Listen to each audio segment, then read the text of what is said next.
वो जो कहते अलग होने का रोड मैप, उसी को हम मानते। इसकी हमने अपने साथियों से चर्चा की, सब लोगों ने मेरी इस बात का समर्थन किया कि नहीं, इतने दिनों का साथ है, जरूर बुलाना चाहिए। और हमने फोन किया सुशील जी को, वो बोले कि आएंगे, फिर उन्होंने सवेरे मना कर दिया। हम तो तैयार होकर बैठे थे कि अब आने का वक्त हो चला है, आधे घंटे के बाद लोग आएंगे।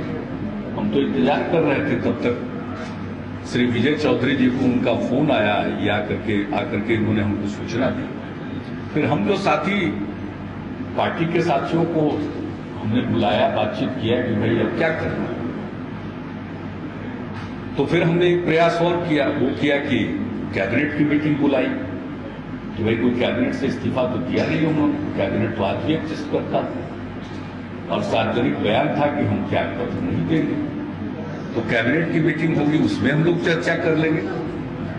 लेकिन जब कैबिनेट की मीटिंग में भी नहीं आए, तब तो फिर हम लोगों को अलग होने का अपना रास्ता तय करना ही पड़ा और पड़ता ही। और इसमें अगर कोई विश्वासघात की बात न करे, विश्वासघात है तो दूसरी तरफ से, और जो लोग अपने बुजुर्गों के साथ विश्वासघात कर सकते हैं वो दूसरे पर क्या आरोप लगाएंगे।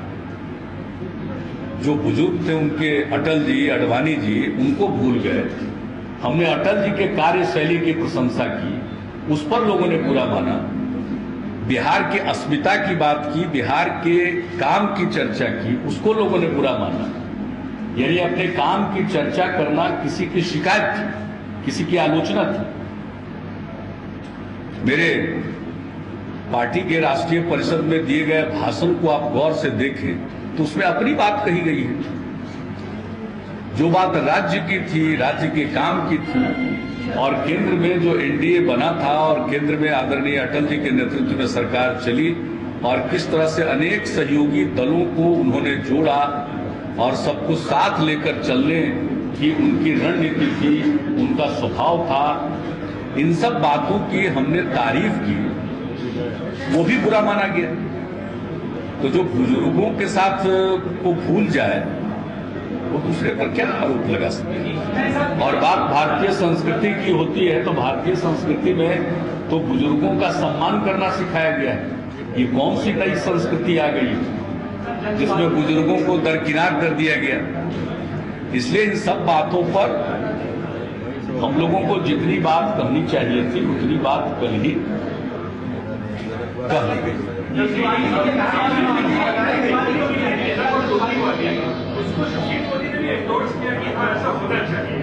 ठीक है, अच्छी बात है। जल्दबाजी को लेकर कौन सी जल्दबाजी इस बार? अरे तो पहले समय सीमा दिया गया था, क्या कर करके कल तो वही एक्सप्लेन किया गया। कल तो वही एक्सप्लेन किया गया। 3 पेज का हम लोगों का स्टेटमेंट है पार्टी का, वो तो स्पष्ट है। आपके सारे प्रश्नों का उत्तर उसमें है। हम तो चाहते थे कि पर्याप्त समय उनको मिले, वो आपस में तय करें, अपना नेता चुने, चुनाव के पूर्व उसको घोषित करें। नेता कैसा होना चाहिए इसके बारे में हम सार्वजनिक तौर पर पिछले 1 वर्ष से कहते रहे हैं। इन बातों को वहां दोहराया गया, लेकिन उसके बाद जो हालात बने गोवा में, वो हालात स्पष्ट कर रहे थे। दीवार पर साफ लिखा हुआ था क्या होने वाला है। तो हम लोग भी एक पॉलिटिकल पार्टी, तो पॉलिटिकल पार्टी के नाते हम लोगों को भी निर्णय लेना पड़ा। कोई निर्णय जल्दीबाजी में नहीं लिया गया है, निर्णय सोच समझकर और उचित वक्त पर लिया गया है कि अब इंतजार करना तो अपने को धोखा देने के समान था। इसलिए ये सारी बातें तकनीकी नहीं है और कल हम लोगों ने इन्हीं बातों को स्पष्ट तौर पर एक्सप्लेन कर दिया, उसकी व्याख्या कर दी। इससे उस पर अब आगे कोई अटल बिहारी वाजपेयी जी के मंत्रिमंडल में थे तो उस वक्त गुजरात में मुख्यमंत्री नरेंद्र मोदी थे। क्या आपने कभी उनकी तारीफ की थी?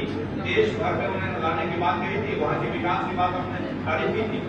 कल आपको मालूम होगा, हम लोग तो अटल जी के नेतृत्व में काम कर रहे थे, उनकी सरकार के मंत्री थे, देश भर में घूमते थे, रेलवे के कार्यक्रमों में जाना पड़ता था, अनेक राज्यों के मुख्यमंत्री शामिल होते थे।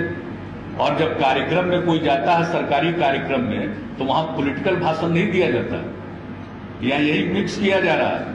सरकारी कार्यक्रम का पॉलिटिकल अर्थ आप लोग लगा रहे हैं। और सरकारी कार्यक्रमों में ये मान्य परंपरा है,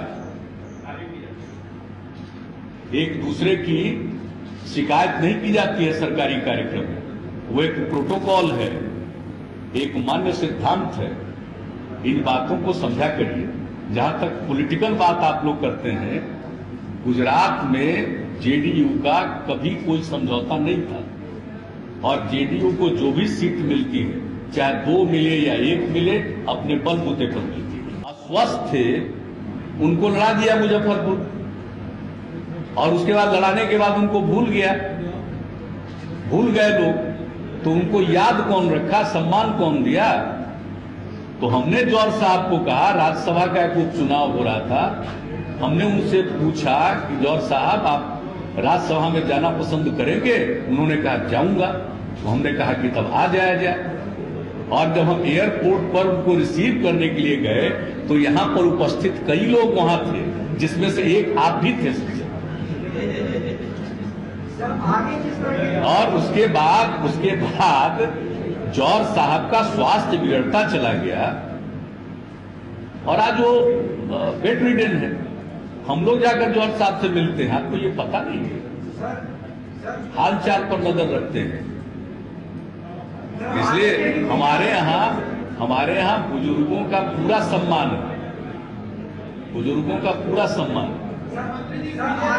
तब जबकि 2009 में उनको उनके कुछ, जिसको कहिए छद्म समर्थकों ने उनको लड़वा दिया।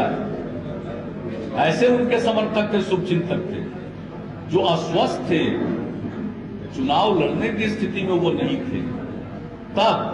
और इसके बाद भी हम लोगों ने अपना सम्मान उनके प्रति जो था वो कायम रखा, और जो भी संभव था हम लोगों ने सम्मान प्रदर्शित किया, और आज भी सम्मान है। हमें दुख है, अफसोस है कि एक इस तरह से दहाड़ने वाला व्यक्तित्व आज अस्वस्थ अगर है, तो हम सब लोग प्रे करते हैं कि वो फिर से स्वस्थ हो जाए।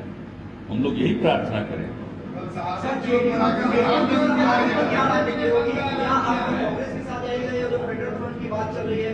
ये तो बड़ी दूर की बात कर रहे हैं। अभी तो हमारे सामने है कि जो बिहार की जनता ने मैंडेट दिया था,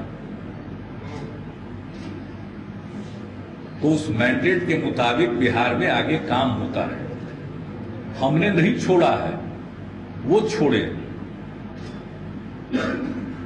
हम लोग तो चाहते थे, हालात ये हो गया कि जो उपलब्धियां थी उन पर भी अभिमान न रहा, बिहार पर नाज नहीं रहा। लोग इतनी परेशानी में हैं, अब इतने दबाव में चले गए हैं कि बिहार के अच्छे कामों की चर्चा करने से कतराते थे, उससे उनको परेशानी होती थी। हमने बिहार की अच्छे कामों की चर्चा कर दी, तो उसको लोगों ने समझा कि इन्होंने आईना दिखाया है कहीं, जबकि मेरा वो मकसद नहीं था। मेरा मकसद था बिहार में काम हो रहा, बिहार में काम करने देना चाहिए, और ये हुआ। इसलिए तो हमारा ये दायित्व है। और मैं फिर दोहरा कर कहता हूं, अगर हमारे बुलावे पर आ गए होते तो हमारे भारतीय जनता पार्टी के साथी जो कहते मैं उसी को स्वीकार कर लेता, लेकिन बातचीत का भी दरवाजा बंद कर दिया, तो ऐसे तो चलता नहीं। जनता का मैंडेट है, आखिर कुछ जवाबदेही मेरे ऊपर भी बिहार की जनता ने 2010 में सौंपा है, ये किसको मालूम नहीं है?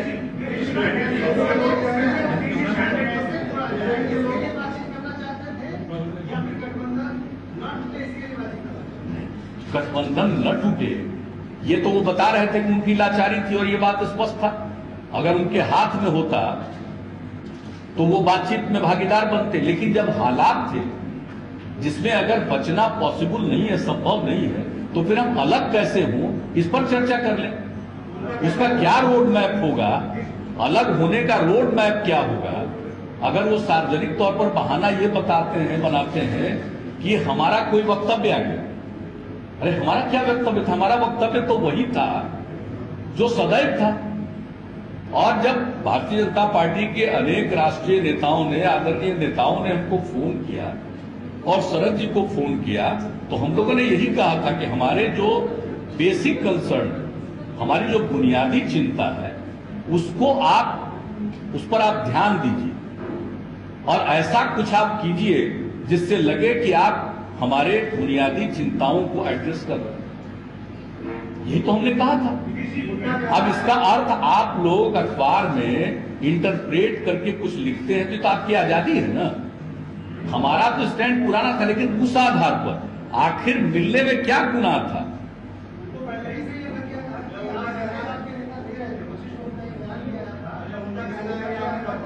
अरे भाई, बात हमने जब की तो किसी बयान के बाद बात थी ना, और वो बात थी जब उसमें हामी भरी के मिलेंगे, मिल लेते तो क्या गुनाह होता। इतना दिन का साथ है, इतना भी क्या दूरी है। अगर मिल लेते, जो कहते, मेरे साथी इस बात के गवाह हैं, 5-7 हमारे साथी बैठे हुए थे, हम कटिहार से लौट कर आए और हमने अपनी भावना प्रकट की कि भाई वो जैसा कहें, अगर बचाना संभव नहीं है, क्योंकि केंद्रीय नेता जो फोन कर रहे थे वो सिर्फ यही कह रहे थे कि निर्णय मत लीजिए, लेकिन आगे क्या होगा इसके बारे में वो कोई आश्वासन देने की स्थिति में नहीं थे कि हमारे बेसिक कंसर्न को एड्रेस किया जाएगा। वैसी परिस्थिति में हमने ये मुनासिब समझा कि अगर अलग होना है तो इसका क्या रोड मैप होगा, इसको हम लोग चर्चा करें। और मैंने कहा था अपने साथियों को कि भाई वो जो सुझाव देंगे हम उसी को स्वीकार कर लेंगे। इतने दिनों का साथ आए नहीं तो फिर हमने एक अटेम्प्ट लिया, कैबिनेट की मीटिंग बुलाई कि भाई ठीक है, राजनीतिक तौर पर चर्चा में अगर नहीं आए तो कैबिनेट के सदस्य होने के नाते, चूंकि कैबिनेट से उन्होंने त्याग पत्र नहीं दिया है, तो कैबिनेट में आएंगे।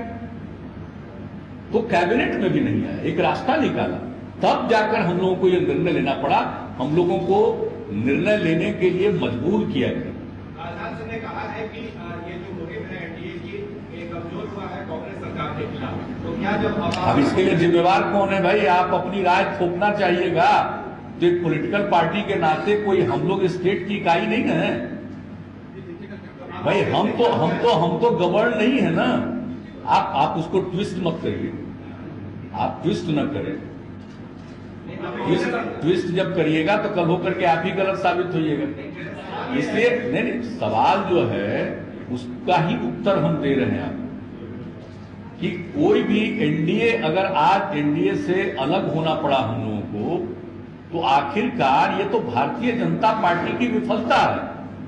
सरकार बनाना चाहते हैं तो नए एलआई चाहिए, आप पुराने एलआई को भी छोड़ दे रहे हैं। आप ऐसे हालात पैदा कर रहे हैं कि पुराने लोग चले जाएं। कोई मजबूरी में गठबंधन नहीं होता, गठबंधन होता है आपस में समझदारी के साथ और रजामंदी से होता है। अगर वो कोई आधार नहीं छोड़ेंगे, उसकी कोई सूरत नहीं छोड़ेंगे, तो अलग होना पड़ता है। तो अलग हो गए नहीं, किसके लिए रास्ता प्रशस्त हुआ ये तो बीजेपी के लोग बताएं। चूंकि लार्जर पार्टनर थे, हम लोगों ने सदैव कहा कि बीजेपी के नेतृत्व में केंद्र में सरकार बनी। हम लोगों ने तो हमेशा कहा, इसलिए जिम्मेवारी उनकी आज भी, आगे भी अगर कोई पार्टी सरकार बनाना चाहती है तो ये उनकी जवाबदेही है कि अगर उनको स्वयं पूर्ण बहुमत प्राप्त नहीं होता है तो अन्य दलों का समर्थन वो प्राप्त करें। तो समर्थन प्राप्त करने की जिम्मेवारी उनकी बनती है। हम लोगों को कोई केंद्र में सरकार बनाने की हैसियत नहीं है कि हम केंद्र में सरकार बनाने के लिए सोचें। केंद्र में सरकार बनाने की इच्छा रखने वाले जो बड़े दल हैं, ये उनकी चिंता का विषय है कि कैसे हम और ज्यादा एकजुटता करें, एक माहौल करें। केंद्र में अगर आज जो सरकार है उसके खिलाफ वातावरण है, नई सरकार बन सकती है चुनाव के जरिए, तो कैसे ज्यादा से ज्यादा समर्थन हासिल करें, ज्यादा से ज्यादा लोगों को, पार्टियों को जोड़े। ये उनकी जवाबदेही। वो जोड़ेंगे क्या? जो साथ है उन्हीं को छोड़ने को मजबूर कर हो गई है। इसके बाद है ना, बहुत है।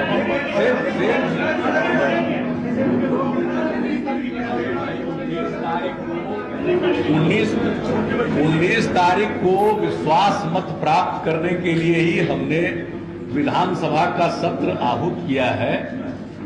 हमारी सिफारिश पर महामहिम राज्यपाल महोदय ने विधानसभा का विशेष सत्र आहूत किया है। उसमें विधानसभा का मत हासिल करेंगे, विधानसभा अगर हमें विश्वास प्रकट करेगा तो आगे अपना काम जारी रखेंगे।